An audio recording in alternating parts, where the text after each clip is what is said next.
Hey guys, Hasselman back at it once again for a brand new video for you, and welcome to episode 20 something. Again, I'm terrible with the numbers because it's so far apart between episodes, and that's bad on me, so sorry about that. But in the meantime, welcome back to our Race Driver Grid Let's Play. Time for another special event. You know what it is. 24 Hours of Le Mans is a 24-hour race Oh yeah. on one of the world's most challenging circuits. I think I'm right in saying this is going to be my 4th trip to Le Mans. 4th or 5th, I can't remember exactly which one, but I figured because of the surplus amount of money we've got going on at the moment amongst the team, I'm thinking we've got enough money to take it on as as a prototype now, as an LMP1 or an LMP2 car. And I can now actually afford one. We've got the Courage C65 right here, and we've got the Lola BO540. These proper prototype LMP1s are out of the question for the time being. But I'm gonna get, looking at the stats, I'm gonna get the Lola. Even if the name sounds silly. Pardon me, I had a bit of a burp. Let's just finish dinner. So let's go Savage, Pro Mode, we'll lock it to the head camera, and 500,000 if you win. Not bad at all, but I've now won my class from a driver offer as a GT2, a GT1, and now I'm going to tackle it as an LMP2. You can see I'm climbing up the board, so eventually I'll win it as an LMP1. That's what I agreed to do at the start of the series. I said I'd do it once for each category. So hopefully this will work out.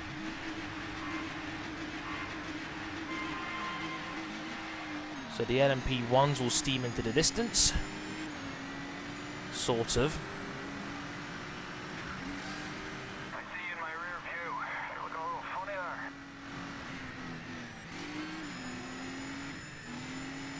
Always a bit tentative to start of these Le Mans races. You don't want one mistake to ruin your entire race. As Norman hits the side of me. For God's sake. This is why I'm tentative at the start of these things. Your teammate is directly behind you now.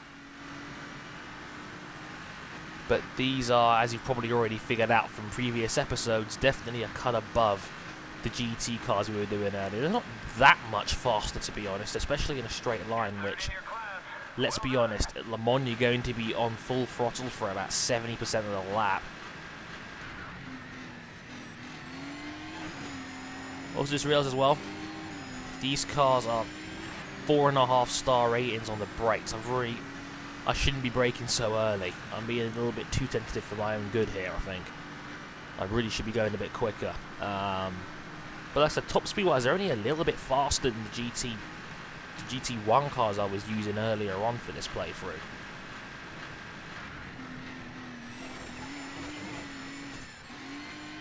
That was about right. Just got to learn and feel the braking points. But as I continue to learn my way around, a little bit more interesting Formula 1 news came out today. According to the guys at, I think it was NBC Sports, somewhere in America, they had a story running that said that, as you know, recently with the driver reshuffles that are going around, Massa's leaving Ferrari, Kimi Raikkonen's on the way in, with a Lotus seat up in the air. Apparently, according to the site in question, they were saying that Nico Hülkenberg had a Ferrari contract on the table. They had a Ferrari contract on the table. Apparently, they were in talks for a long time with Sauber about this, and they finally drew up a contract in July. So around the Hungarian Grand Prix, that kind of time, on the Hamilton one. Yeah, about 2 months ago, back in July, they had that contract in place and ready to sign. Hülkenberg had signed his end of the deal. He wanted to go to Ferrari. The problem was that, according to his manager, Luca de Montemezzo, obviously top man at Ferrari. Whoa.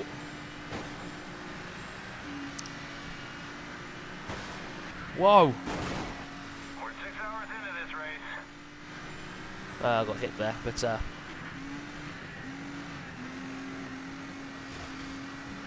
past Norman there.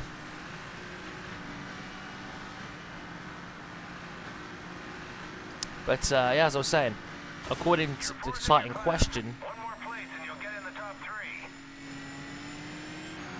according to Luca de Montemezolo, basically he changed his mind.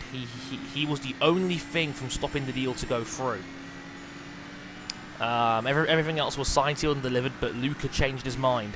He waited it out, saw that Raikkonen had become available, and went after Raikkonen instead, leaving Hulkenberg hanging without a deal. Feel sorry for Nico.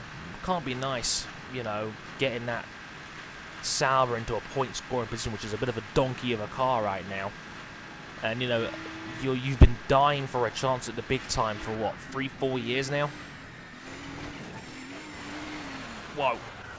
That's a spin out. Pardon me.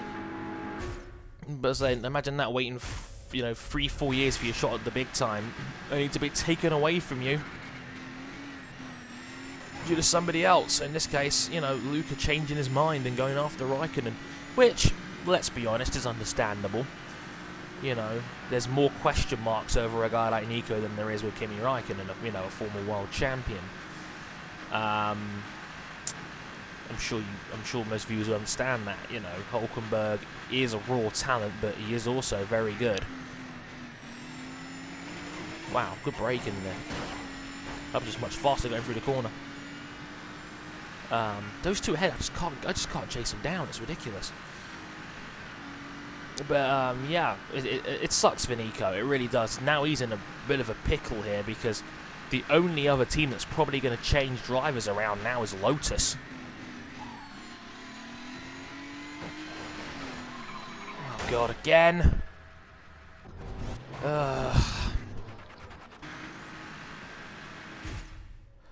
Last flashback, Dre. Make it count. That's how you do it. Nailed second time round, but yeah, I think Massa is the interesting one here. Because I heard, according to a friend of mine, that Massa is apparently in talks with Lotus right now.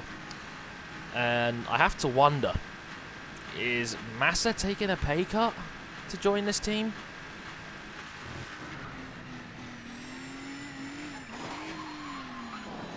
Crap. Oh, and I've spun it too. Crap.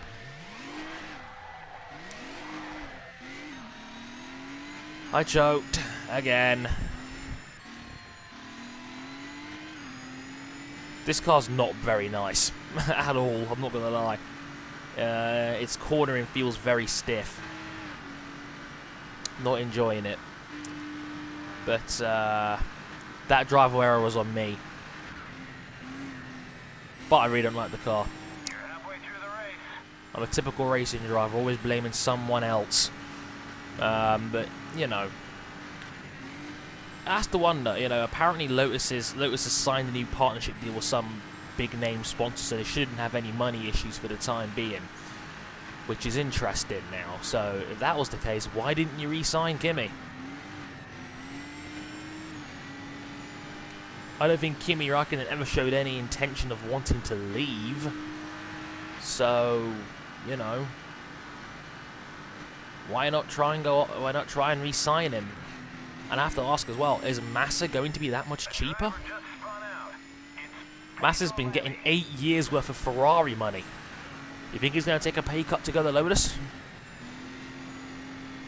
Not when you're 33 and trying to get every penny you can before your career runs out of time. When you're, like I said, Massa, I think, is 32 years old. He's got a bit of a time clock underneath him at the moment, you know. I think in Formula 1, you're in your prime, I'd say about 29 to 32 years old, that kind of time. Anything beyond that, you're playing a dangerous game with Father Time, you know. I think that's why Mark Webber's skill set started to erode around 2011 or so. Previous year, you know, he was equal with Sebastian Vettel. The following year, 2011, nothing happened. You know, Vettel destroyed him. So, you know, it's one of those things where you've got to be real careful about, you know, when it comes to age. And would anybody here really take Felipe Massa over Nico Hülkenberg right now? Hülkenberg, I think, is 26. Got a massive amount of upside. And I think right now is a better bet than Massa, who's probably going to cost more money. Has got a bit of a tarnished reputation for being unable to win. And is probably going to be more expensive. Because like I said, Massa is coming down. Hülkenberg's probably more likely to negotiate because Hülkenberg's coming up from a team that didn't pay him very much.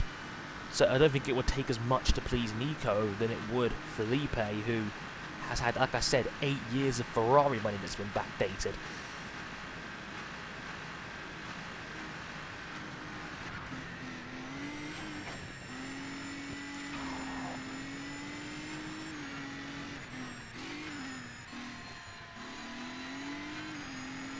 But yeah, this car's not great. I'm just going to limp this thing home now. Bit embarrassed, to be honest. I didn't want to finish this low for my big return to Le Mans. But, We're now 18 hours into this event. you know, what can you do? Just trying to make the best of a bad situation here. I can barely shake this Aston Martin off my tail. You know, Nelson Piquet in the car, who managed to find work after being embarrassed, dug off the Crashgate 08. You know, bit of a dark moment that was for Formula 1. You know, you talk about team orders like it's nobody's business in this sport. You know, when it comes to team orders, even though, you know, Crashgate was pretty much one step beyond team orders. You know, we've already had the idea of fixing races. We had it with Ferrari. You know, when they pretty much reinvented the wheel with team orders, and that epic, I think it was Austria 2000, when on the line Barrichello slowed down to let Schumacher through. Whoa, a bit off the track there, but we're okay. But yeah, I mean, that was the first time I can remember team orders happening, and I was like, well, I think I was 8 years old, and I remember hearing like, oh, team orders are banned. I'm like, what's team orders? And I didn't get it until I realised, and I was like 12, 13 years old, and I look back and I see, oh, that's what team orders were. So the team told Barrichello to pass. It's because I had Formula 1 2002 on the PS2, and with that, it was a 2-disc set. The other part, as the music starts playing with 90 seconds to go, basically, that they said with that game came a disc. On the second disc was the 2001 season review DVD. So it was like basically a highlight-based format of every Grand Prix of that 2001 season. Out of the way, Aston. Yeah, so like try and salvage some pride here. This car's actually starting to get used to this car now, even though it's way too late.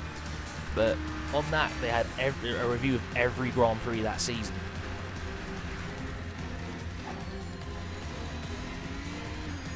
And I remember, like, it was the 2001 game I had, and it was the 2000 season review. And on that, they had the moment where, you know, like Barrichello, I think, almost right in front of the line, gave up the spot so that, you know, Schumacher could come through, and the whole crowd started booing because they knew what was up. And only when I look back at that DVD that I realised what had happened. I was like, oh, did Barrichello have a problem? Did his car break? You know, there's the naive, like, 8-year-old Harrison kicking in there. But yeah, let's finish up. 5, 4, 3, 2, 1. Yeah, that just didn't work, did it?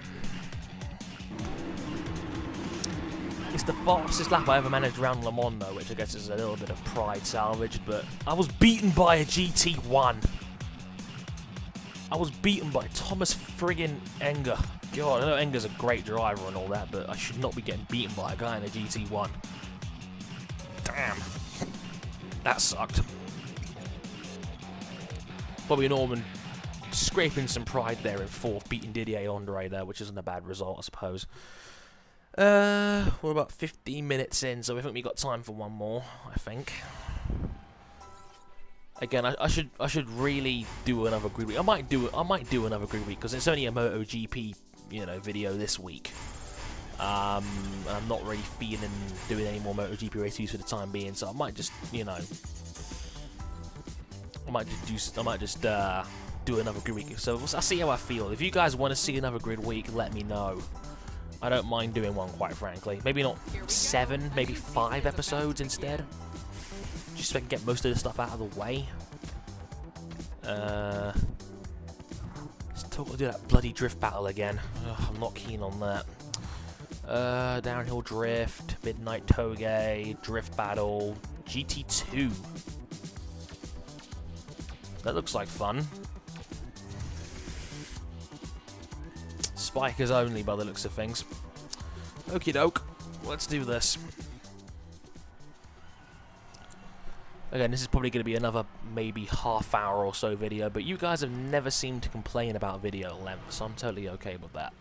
Also, I asked people on my Facebook page recently, about how this channel's going right now. Like, are you pleased with the content you're getting? Is there anything else you'd like to see, or anything you'd like to see more of or less of, or anything that would possibly improve my channel or anything like that? Whoa, a bit of crazy spiker action there. Gotta be careful how I do this. Whoa, got hit! Oh, God. Race over, kid. Okay, I'll talk about that in a minute, but what the hell happened here? Let's have a look. Slow motion. Okay, I didn't see the guy on the left, but it's clear I've gone into the side of him. Yeah, and that's the end of me. I didn't see him on my right there coming through. So let's try this again. I didn't know he was right on my chuff. It doesn't help I've got a slipstream here as well. I'm just gonna let him through on this one. Whoa. Whoa, whoa, whoa, whoa, whoa, whoa, whoa, whoa, whoa. Oh, God, I really, really have got to cut down on flashback use. I know, but... Sorry, guys. Didn't mean to.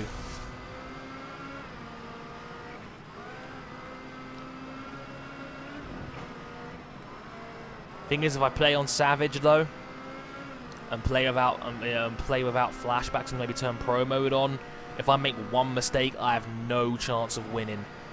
Codemasters has always had this problem with this, and in Grid 2 as a matter of fact, where the AI seems to be invincible around certain tracks. This is one of them. Okay, you're currently in 5th position. I've got to hope somebody else makes a mistake down there. But this track is ridiculously easy once you get the hang of it. Whoa! Oh, Jesus, Drake. Okay, won't do that again. Promise. I'm still rusty.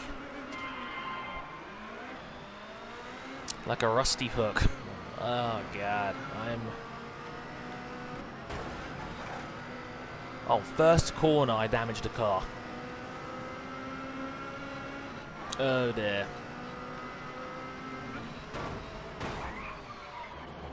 What is going on? These, like, the AI around here are so unpredictable.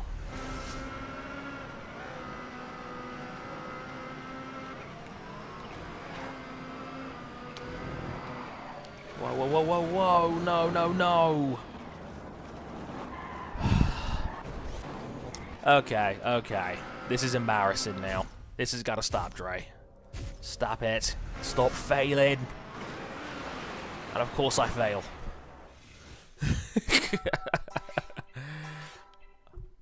Okay, one more go. One more go.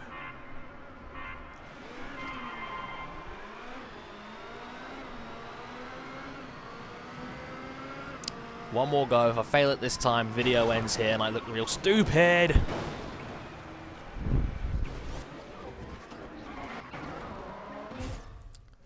This is looking. The more this goes on, the worse this looks. This is the worst episode of the Let's Play so far.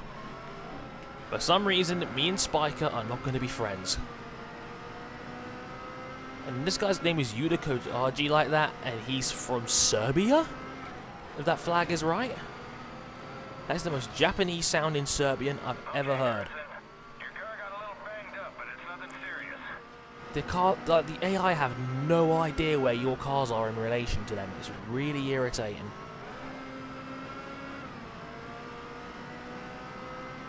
Right, I survived the lap. Let's go. Let's go. That was a good corner, even though I slightly oversteered.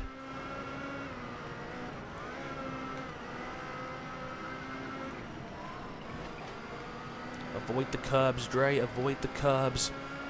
This is like Silverstone 2013 all over again. My rear tire might blow out. Now you're in fourth.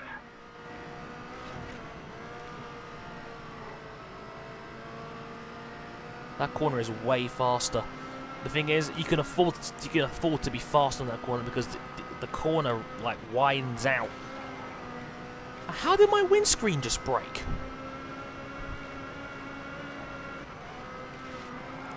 Whoa, whoa, whoa, whoa, whoa, put a wheel on the grass. Okay, we survived it this time.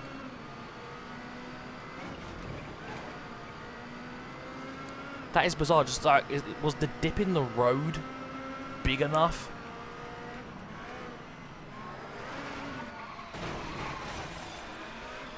Bit of an accident, but I pulled through. Oh, Jesus. At least that solved the windscreen problem.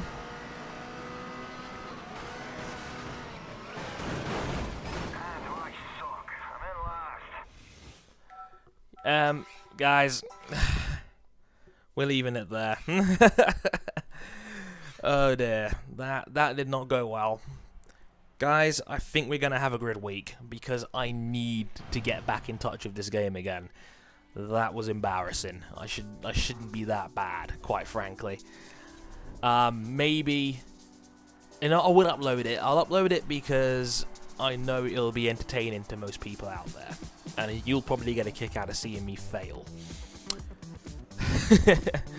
So, forgive me if you're offended by bad gameplay. I don't know why you would be, but I'm going to go back in, we'll do it again, and we'll tackle this properly next time, okay? So, sorry about that. That was probably, performance-wise, the worst I've done in this LP so far, but this is what happens when I spend too much time between projects, and you know, I don't get a chance to practice and, you know, get used to the game again. Because this is an arcade racer and the physics engine's very weird, and it takes a certain amount of time to get used to it, I suppose. So, I apologise if the gameplay wasn't particularly great, but I hope you got a kick out of seeing me fail. You know, maybe there's some sadistic people out there that do. But anyway, I do hope you guys enjoyed the video somehow. And if you did, feel free to leave a thumbs up, and I will catch you guys probably tomorrow for another episode. Until then, I've been Harrison101. Thank you very much for watching, and sayonara.